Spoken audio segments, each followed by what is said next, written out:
Moplemena bo sister stock feeling amachita de koni mamko pose boni na ring emafoni moplemena bo sister stock feeling amachita de koni mamko pose boni na ring account.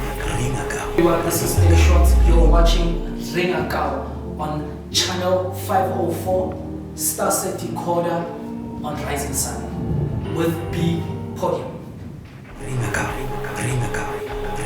Sanibonani to everyone that is watching this lovely show called Ring Akao, and this is your boy B Umfanaga Poisons, all the way from Bergville. Today's studio siphetene u-Elder Mboneni Zimba yena uShai Augustine.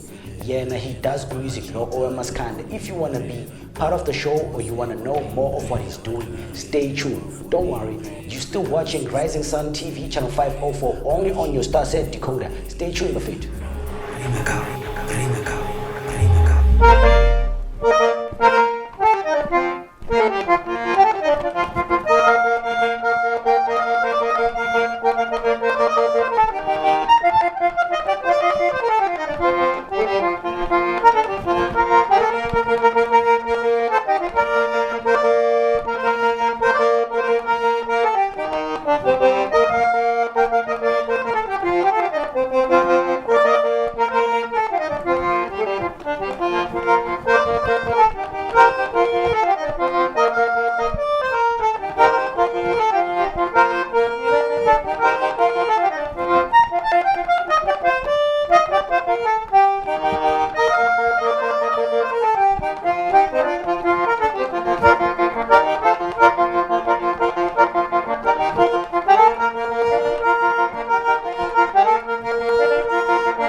Welcome back, Buffet. You're still watching your lovely show called Ring Akao, and this is your boy B Umfanaga Poisons. Today on the studio, Pete Yena himself, Mr. Mboneni Zimba, uShai Augustine. Buffet, he's gonna tell us more, unpack us more. Nevertheless, uShai no Maskande. My elder, kunjani my elder? Ngiyaphila kunjani? Ngiyaphila my elder. Yazi ngajabula ukuthi wafika namhlanje estudio zethu. Hayi no, bengelenzeka iphutha ngoba nami ngiyayifisa ithuba elinjengale lengifisa kakhulu ukuthi nami ke ngifike ngizokwazi ukuziveza ubunjalo bami ngoba uma ngabe sila abantu esibone ngathi singahlala njalo sikhuluma ngempilo yethu. Abantu ababukelile lapha ekhaya ukuthi ubani uMr Mboneni Zimba, udume ngani? Okay, hayi lo khulumayo uMboneni wakwaZimba eBergville. Okusho ukuthi ke mina ngumuntu owenza umculo kaMaskandi, umculo wesintu. Okusho ukuthi ke nginawo ama CD engawenza amathathu. Futhi phekwa lokho ngidlala neCostina nansi. Yiyo enginokuthi ngincede ngayo amanye ama-artist aboMaskandi. Uma ngabe mhlambe bese studio banokungibiza ke nami ngiyofaka njengoba kwaziwa ukuthi uMaskandi neCostina uma ngabe iCostina engekho kuMaskandi ayi kusuke kuMaskandi kodwa usuke ngaphelele. Usuke ngaphelele. Yeah. So now ngicela ungitshele wena elder lami ukuthi how long have you been playing uMaskandi, and then how long ubudlala iOrchestra yakho? Hey, so isikhathi eside yabona nethi ngiyacabanga mhlawumbe ukungena esandleni kimi for sure kuma 85. Ngiqala nje kwami ukuyithinta iNkosini bengiloke nje ngiyithanda ngoba into bengikhule ngiyibona ekhaya ekhona abobhuti beyidlala, so nami ngayithanda kakhulu, so nje mina ngikhulana naye iNkosini kahle. Yeah, Ushuthi into vele segazini. hayi segazini nami iNkosini. Wenze ama single or ama album ayi-3. Ama-album ayi-3. So ngicela ukuthi usho ngama album akho uthengisa kanjani? Uthengisa kuma social media, music shop, or uthengisa estradeni hard copy hand in hand, or uthengisa kanjani cela nje uhlaphela abantu basemakhaya ababukela ngayithengisa beyikhona emashop nasestradini bengibanikeza abantu hand to hand. okay Eyesibili nayo futhi ngenza kanjalo ngoba kahle kahle ngathina ngaze ngibe nayo inhlanhla yokuthi ngibe phansi kwecompany.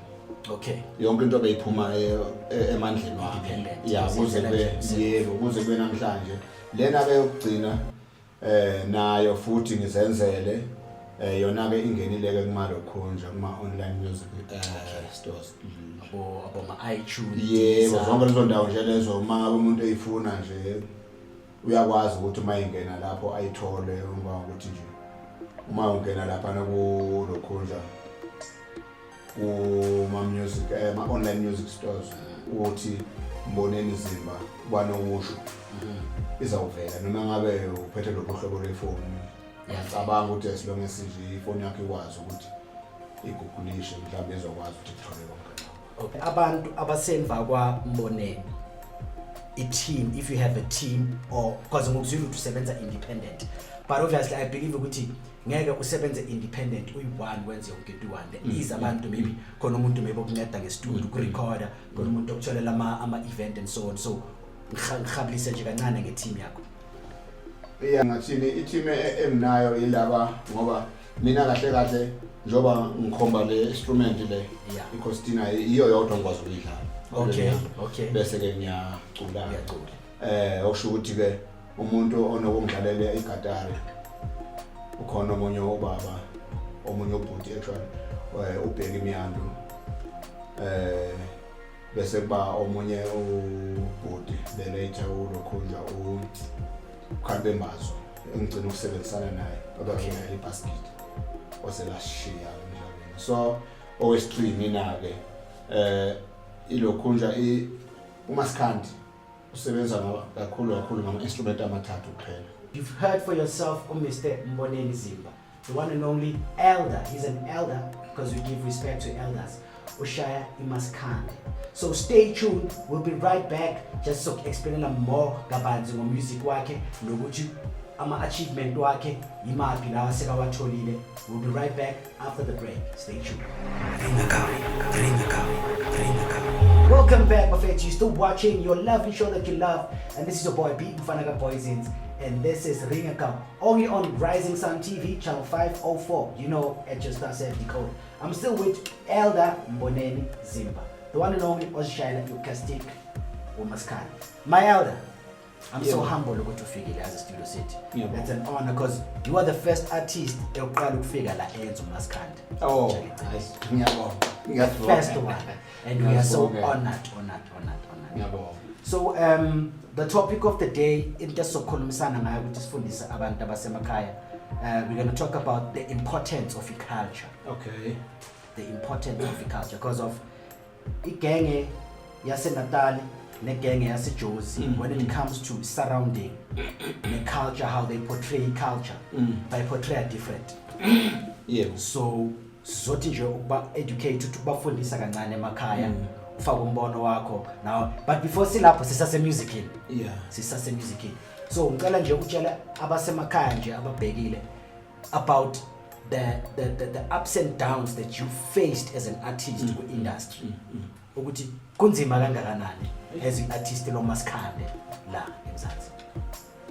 No khona kunzima kakhulu kunzima ayikunzima khona hayi ngoba kushiwo futhi ke mhlawumbe kunzima kakhulu into emafana nami ngoba ngingazange ngithole ukuthi ke ngithole ukwenzela mhlawumbe ukuxhaswa mhlawumbe into enjengalezo uthole ukuthi yonke into ngiyasenzela ongawo ukuthi manje lo mzima ngakhona ngiyangize ngibuke ngithi ukube bengithunyiwe kule industry ngabe sengavalelisa ngathi hayi ngiyabona manje lento isegazini lami njobe isegazini ifike ngiphathe kabuhlungu kakhulu ngoba ngiyafisa ukuyenza and futhi ngiyazibona futhi ukuthi ngayenza ngoba even nama music esengwenzile aMalokhunja wami lama CDs wami engwenzile bayawathanda abantu kodwa okusho ukuthi ke bese kuba yiko lokho ukuthi ke ngidinga mhlambe umuntu obengakwazi ukuthi abe semva kwama ngiphushe ngalowo ndlela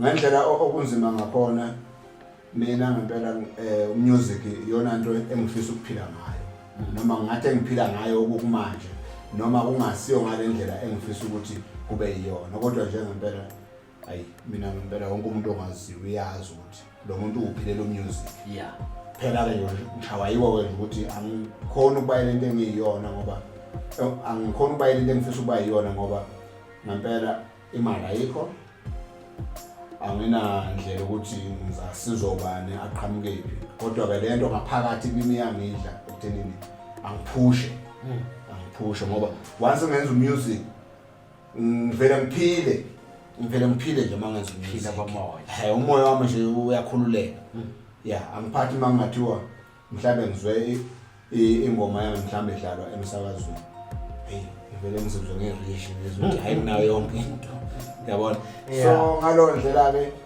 hayi music ngiyawuphila ngoba ukuthi nje ekhaya hayi ingane zami nonkosikazi hayi bake bazama ngempela ukuthi bangitshela ukuthi angiyeke music ngizame indlela yokusebenza manje angikhoni noma ngabe ngithi ngiyacabanga ukwenza lokho akwenzeki ngoba manje kunalento evele nje engibusa ephila la ngaphakathi izo la so nje ngeke ngize ngibashe ngithi yazi mina ofuna ukungibona ngijabulile asixoxe ngomusic hayi ngizokubona ukuthi hayike okunye sokubona ake sikhulume nje music ngithi mina noma ungangivusa ngilele ungikhulumise umusic kungaze kusholanga kuwuse ulibele ukukhuluma ngomusic angilokhu angidina ngoba noma ungazi ukuthi mhlambe angiyogida or ngiyoperforma mhlambe ungangitshela ukuthi ngiyophuma nini but ukukhathala ngokuzwa ngase ngilele ukuthi usho ukuthi ngisebenzeni ngoba ngiyayithanda lento hayi ngingayenza nje ngingenankinga ngithi emsebenzini kuyenzeka ukuthi bese uthi ayisengidinga ukushayisa ngikhathele manje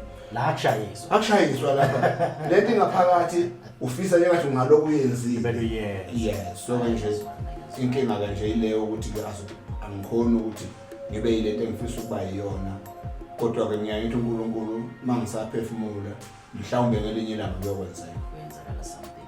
So speaking of lama album akho i3 kulama album akho i3 usuwayenzile angithi waphumile kuma social media kuma digital platform amanye suwenza ama hardcore webaya wathengisa so kulawa ama album lawo waphethe imaphi nje esingathi ama artists amakhulu owenza umusic nawo kulawa ama album if khona ngathi okusho ukuthi ke ama artists amakhulu bengingakaze mhlambe ke ngofeature eingomeni zami ngani ngoba kuba nalesimo sokuthi mhlambe uma ngabe ufeature umuntu kumele umbhadale ke since ke ngisho ukuthi mina ngiyewani ngiyibhekelela iphakethe lami ukuthi angeke ngikwazi uku-afford ukubhadala umuntu kodwa ke ngiyafisa khona banenge engihleze ngifisa ukuthi hey ngingathola ithuba ngisebenzise usibani ngabe ngisebenzela umuntu oright ngoba ngizwa amandla akhe nangiqhathaza nomculo wami mhlawumbe khona angafika ayifake ube more umculo wami ukuthi ngale ndlela engenza ngayo Bafethu, to everyone that is watching, you know, empowerment is very important. Ukuthi sichasane sama artists wasendaweni eyi-1, it's very important. You're still watching Ringakao, the show where we talk our mind and views, and I'm with the elder Mboneni Zimba, the one and only Umaskandi Ushawa Augustine. See you just right after the break. Sabuya Bafethu, Tishige Toro, see you soon. Ringakao. Welcome back, Bafethu. You still watching Ringakao, a show where we talk our mind and views, and this is your boy B Umfanaga Poisons. I'm still with Mboneni Zimba, the elder Ushawa Maskandi. Today's topic, namhlanje Bafethu, we're going to be talking about the importance of culture. I know most of you are Lapayana, especially the up and coming youth, sena culture Bafethu. Seni gang yama PlayStation, yama walker pipe, of which you don't even know the importance of the culture. Most of you are unfollow Mamela and follow Volindle. So today Elder is going to combine from as a Senatan to as a Josie. Says combine. Some are going for this again. What is the importance of the culture? My elder. Ngicela nje ukuthi usikhablise kancane ngoba vele wena ayibuya khona phakathi eBackville. Backville. Hayi cha. Mina ngasemakhaya impela. Yeah. Futhi ke engifisa ukuveza ukuthi